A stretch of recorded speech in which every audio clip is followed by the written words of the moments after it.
Hello guys, आपका इस channel में स्वागत है। आज हम बात करेंगे द लेजेंड ऑफ हिये मूवी के बारे में और जानेंगे कि क्या हमें ये एनिमे मूवी देखनी चाहिए या नहीं। तो शुरू करते हैं बिना किसी देरी के साथ।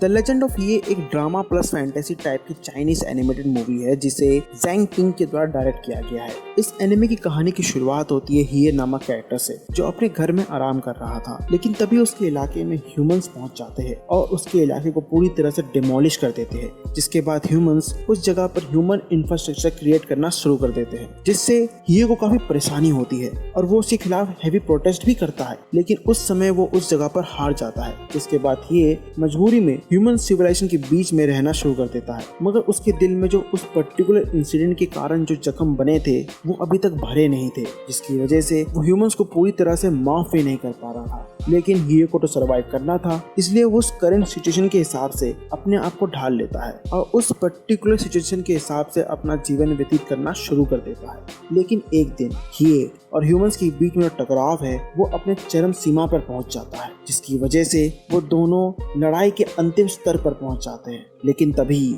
वहां पर स्टॉर्मेंट नामक कैरेक्टर पहुंच जाता है। इसके बाद स्टॉर्मेंट उन लोगों को हरा देता है और हिये को वहां से बचा लेता है। इसके बाद स्टॉर्मेंट हिये को अपने साथ चलने के लिए बोलता है, जिस बात को सुनकर हिये पहले तो स्टॉर्मेंट की बातों पर भरोसा नहीं करता है, लेकिन जब हिये को एहसास होता है कि स्टॉर्मेंट असल में कहना क्या चाहता है तो हिये उसकी बातों को मान लेता है और उसके साथ चलने के लिए तैयार हो जाता है। जिसके बाद स्टॉर्मेंट हिये को उसी की तरह के अन्य कैरेक्टर के साथ मिलवाता है, जिन्हें मिलने के बाद ये काफी हैप्पी फील करता है, क्योंकि पहली बार उसने अपनी जिंदगी में अपने जैसे लोगों के साथ इंटरैक्ट किया है। जिसके बाद वो उनके साथ रहना शुरू कर देता है। लेकिन कुछ दिनों के बाद उस जगह पर इन्फिनिटी नामक कैरेक्टर पहुंच जाता है और पहुंचते ही इन्फिनिटी स्टॉर्मेंट और उनके फ्रेंड के साथ लड़ना शुरू कर देता है और इस पूरे लड़ाई के दौरान इन्फिनिटी उन लोगों पर भारी पड़ जाता है, जिसकी वजह से उन सभी लोगों की हालत काफी खराब हो जाती है।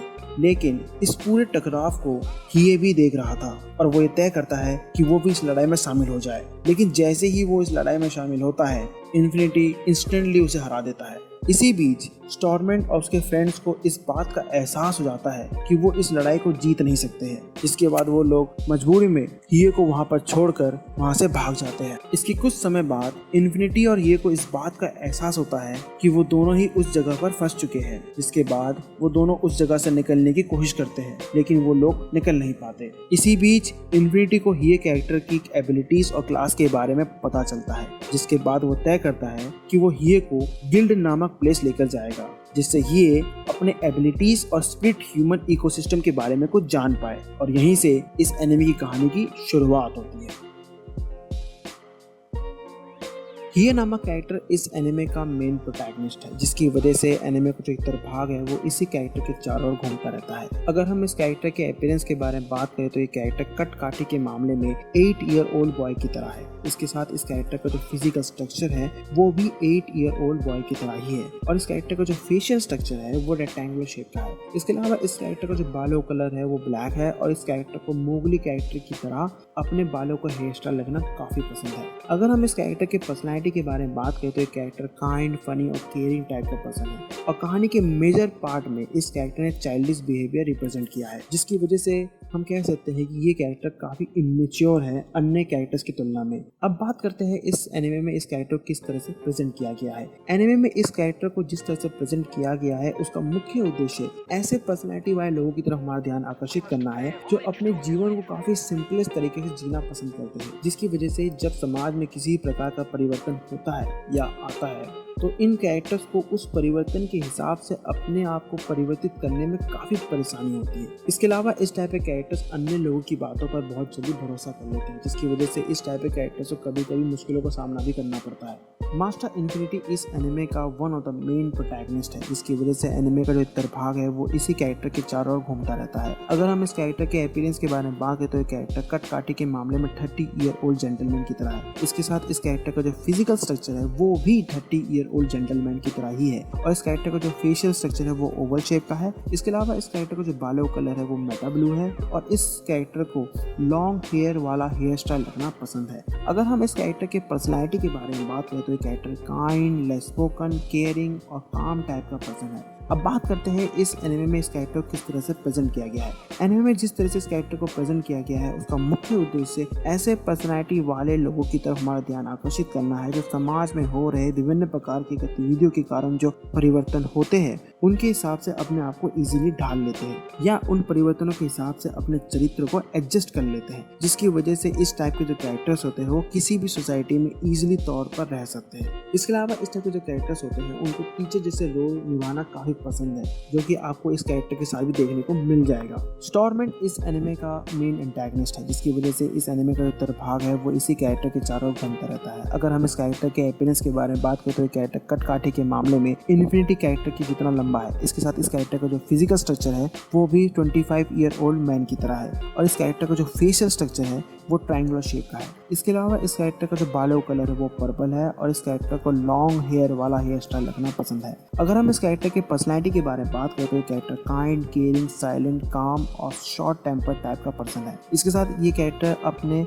ऑब्जेक्टिव्स को लेकर काफी डिटरमाइंड है। अब बात करते हैं एनिमे में इस कैरेक्टर को किस तरह से प्रेजेंट किया गया है। एनिमे में जिस तरह से इस कैरेक्टर को प्रेजेंट किया गया है उसका मुख्य उद्देश्य ऐसे पर्सनैलिटी वाले लोगों की तरफ हमारा ध्यान आकर्षित करना है जो समाज में हो रहे विभिन्न प्रकार की गतिविधियों के कारण होने वाले परिवर्तनों के हिसाब से अपने आप को ढाल नहीं पाते हैं, जिसकी वजह से इस टाइप के कैरेक्टर्स का लगातार कन्फ्लिक्शन चलता रहता है सोसाइटी के साथ और इस टाइप के कॉन्फ्लिक्ट कभी कभी क्रिटिकल फेज भी ले लेते हैं, जो आपको इस कैरेक्टर के स्टोरी आर्क में भी देखने को मिल जाएगा। इसके साथ इस टाइप के कैरेक्टर्स अपने जीवन शैली और अपने आसपास के एनवायरनमेंट को ओल्ड वेज में देखना या जीना पसंद करते हैं। इसकी वजह से यदि इन कैरेक्टर के आसपास का एनवायरनमेंट बहुत तेजी से चेंज हो रहा है तो इन कैरेक्टर्स को अधिकांश समय इस टाइप के चेंजेस पसंद नहीं आते हैं। अब बात करते हैं इस एनिमे मूवी में दिखाए गए कैरेक्टर्स के कैरेक्टर डेवलपमेंट के बारे में। इस एनिमे मूवी एडेप्टेशन में मुख्य तौर पर हिए और मास्टर इन्फिनिटी ऐसे प्रोटैगनिस्ट की भूमिका में है और स्टॉर्मेंट नामक कैरेक्टर एज ए एंटागनिस्ट की भूमिका में।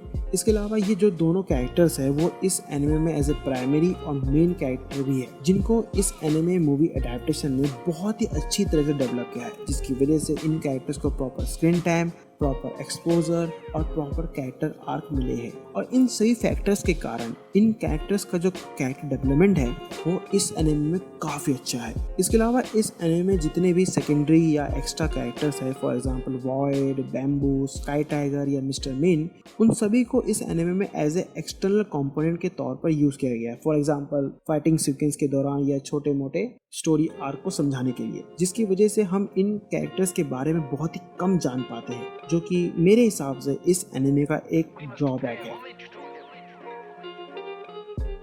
अब बात करते हैं इस एनिमे के एनिमेशन डिपार्टमेंट के बारे में। इस एनिमे को पूरी तरह से 2D बेस्ड प्लेटफॉर्म पर बनाया गया है, जिसकी वजह से इस एनिमे में जितने भी एनिमेटेड एलिमेंट्स हैं, चाहे हम कैरेक्टर डिजाइन के बारे में बात करें या बैकग्राउंड डिजाइन के बारे में बात करें या एटमॉस्फेरिक एलिमेंट्स के बारे में बात करें, वो सभी 2D एनिमेटेड फॉर्म में है, जो कि इस टाइप के एनिमे के लिए बिल्कुल सही है। इसके साथ इस एनिमे के एनिमेशन में traditional way of 2D animation का इस्तेमाल किया गया है, जिसकी वजह से इस एनिमे में जितने भी एनिमेटेड एलिमेंट्स हैं उनका इम्पैक्ट और रीच अन्य एनिमेटेड माध्यम की तुलना में काफ़ी ज़्यादा है।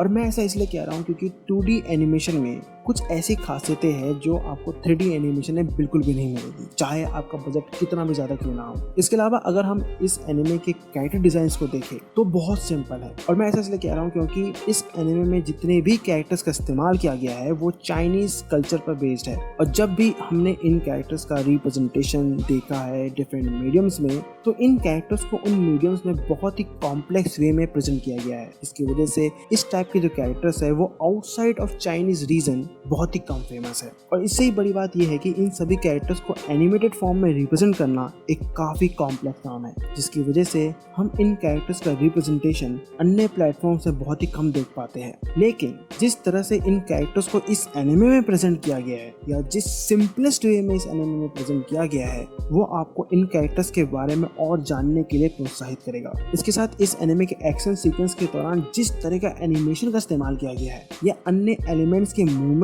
के दौरान जिस तरह का एनिमेशन का इस्तेमाल किया गया है, वो आउटस्टैंडिंग है, और यही कैरेक्टरिस्टिक्स इस एनिमे का एक्चुअल सेलिंग पॉइंट है, जिसकी वजह से ये एनिमे अन्य चाइनीज एनिमे की तुलना में काफी ग्रेट है।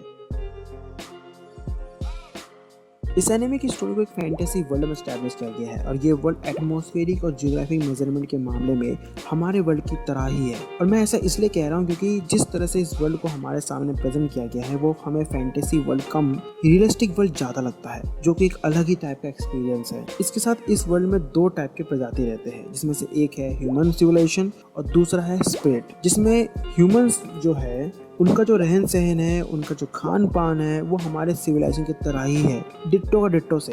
इसके उलट अगर हम स्पिरिट प्रजाति को देखें तो उनको इस एनिमे में एज ए लिविंग एलिमेंट के तौर पर दिखाया गया है, जो कि इस वर्ल्ड में ह्यूमन सिविलाइजेशन के बीच में रह रहे हैं। इसके साथ जितने भी स्पिरिट्स को इस एनिमे में दिखाया गया है उनके पास बेसिक पावर्स है। फॉर एग्जाम्पल फायर स्पिरिट के पास फायर बेस्ड पावर है, वाटर स्पिरिट के पास वाटर बेस्ड पावर है, एसेट्रा, जिनका इस्तेमाल ये लोग अपने डेली एक्टिविटीज के हिसाब से करते रहते हैं। इसके अलावा हर स्पिरिट के पास दो टाइप के पावर्स होते हैं, first normal power, second spiritual power. Normal power का मतलब ये है कि ऐसे पावर्स जो सामान्य हैं, for example fire, water, would based etcetera. और किसी कारणवश अगर इन पावर्स को डिस्ट्रॉय कर दिया जाए तो इससे स्पिरिट के लाइफ फोर्स पर किसी प्रकार का इफेक्ट नहीं पड़ता है। मगर इसके उलट अगर हम स्पिरिचुअल बेस्ड पावर को देखें तो वो स्पिरिट के लाइफ फोर्स के साथ डायरेक्टली कनेक्टेड है, जिसकी वजह से अगर इन पावर्स को किसी कारणवश डिस्ट्रॉय कर दिया जाए तो इससे स्पिरिट की जान भी जा सकती है।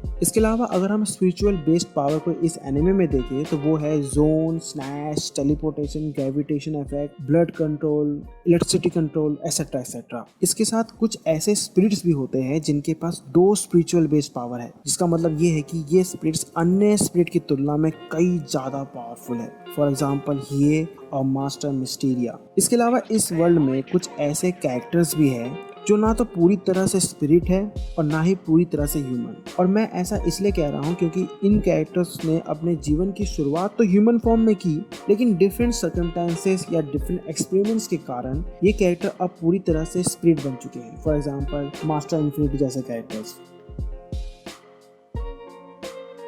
ये मूवी 1 आवर एंड 45 मिनट्स की है। इसके साथ इस मूवी की स्टोरी है पूरी तरह से ओरिजिनल है, जिसकी वजह से हमें किसी भी तरह का सोर्स मटेरियल पढ़ने की कोई आवश्यकता नहीं है। इसके अलावा इस एनिमे एडेप्टेशन में दो तरह के स्टोरी टेलिंग मेथड का इस्तेमाल किया गया है। पहला है static way of story telling method जो कि अराउंड 70% है, और दूसरा है dynamic way of story telling method जो कि अराउंड 30% है। और इसी वजह से इस एनिमे का जो स्टोरी पेसिंग स्ट्रक्चर है वो अपने अधिकांश समय में लीनियर वे में फ्लो करता है, जो कि इस टाइप के एनिमे के लिए बिल्कुल परफेक्ट है। इसके अलावा इस एनिमे में जितने भी कैरेक्टर्स दिखाए गए हैं उनकी बैक स्टोरी पर इस एनिमे ने मिक्स तरीके से काम किया है। फॉर एग्जांपल अगर हम स्टॉर्मेंट या हीरो जैसे कैरेक्टर्स को देखें तो इन कैरेक्टर्स की बैक स्टोरी या ओरिजिनल स्टोरी को इस एनिमे में काफी अच्छी तरह से एक्सप्लेन किया है। इसी के उलट अगर हम मास्टर इन्फिनिटी, बैम्बू या स्काई टाइगर जैसे सेकेंडरी कैरेक्टर्स को देखें तो इन कैरेक्टर्स की बैक स्टोरी पर या ओरिजिनल स्टोरी पर इस एनिमे ने इतना भी फोकस नहीं रखा है।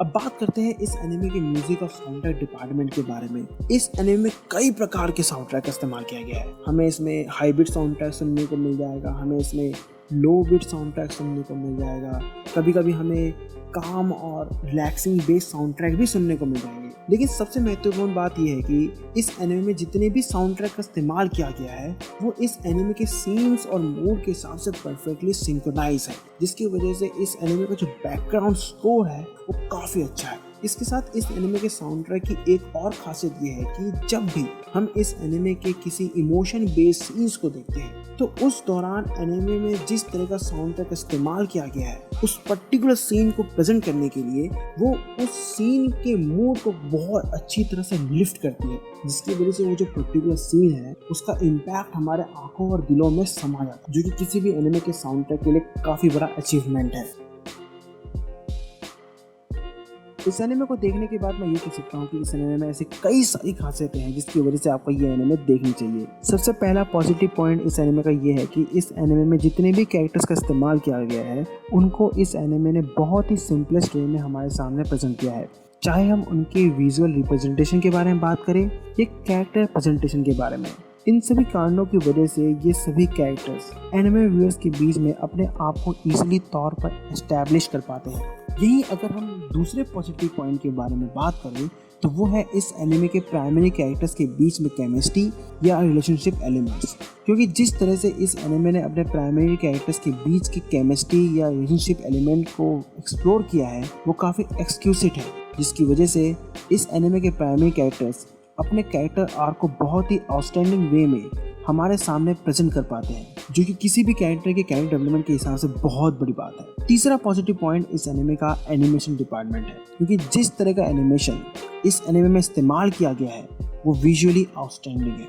चाहे हम इस एनिमे के एक्शन सीक्वेंस के दौरान होने वाले एनिमेशन को देखें या ओवरऑल एनिमेशन को देखें, वो सभी विजुअली आई मेस्मराइजिंग है। यही अगर हम इस एनिमे के चौथे पॉजिटिव पॉइंट को देखें तो वो है इस एनिमे का स्टोरी प्रेजेंटेशन, क्योंकि एनिमे ने अपने स्टोरी को बहुत ही सिंपलेस्ट वे में हमारे सामने प्रेजेंट किया है। हाँ, ये बात सही है कि ये एनिमे PG-13 कैटेगरी के अंदर आती है। इसका मतलब ये है कि इस एनिमे को बच्चों के हिसाब से बनाया गया है, लेकिन जिस तरीके से इस एनिमे ने अपने स्टोरी को प्रेजेंट किया है वो हर किसी के हिसाब से इजीली ग्रास्पेबल है, जिसकी वजह से इस स्टोरी का जो एक्चुअल मैसेज है उसको दर्शक इजीली वे में अंडरस्टैंड कर पाते हैं, जो कि किसी भी स्टोरी के लिए बहुत बड़ा अचीवमेंट है। अब बात करते हैं इस एनिमे के कुछ ड्रॉबैक्स के बारे में। इस एनिमे का पहला ड्रॉबैक ये है कि इस एनिमे का जो फर्स्ट 20 मिनट्स है वो काफ़ी वीक है अगर हम उसकी तुलना मूवी के अदर पार्ट से करते हैं तो। हाँ, ये बात सही है कि जो फर्स्ट 20 मिनट्स में आपको ब्रेथ टेकिंग एक्शन सीक्वेंस देखने को मिल जाएंगे,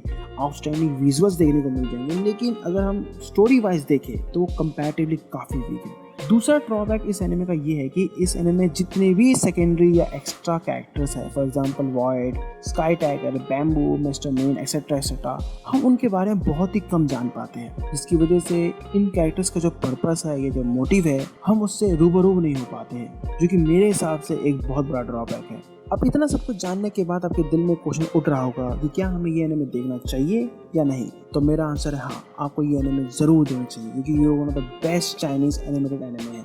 तो चलिए इस वीडियो को यहीं पर समाप्त करते हैं। यदि आपको ये वीडियो पसंद आई है तो इस वीडियो को लाइक, शेयर और कमेंट करना ना भूलें। तो मिलते हैं आपसे अगली वीडियो में, तब तक के लिए अलविदा।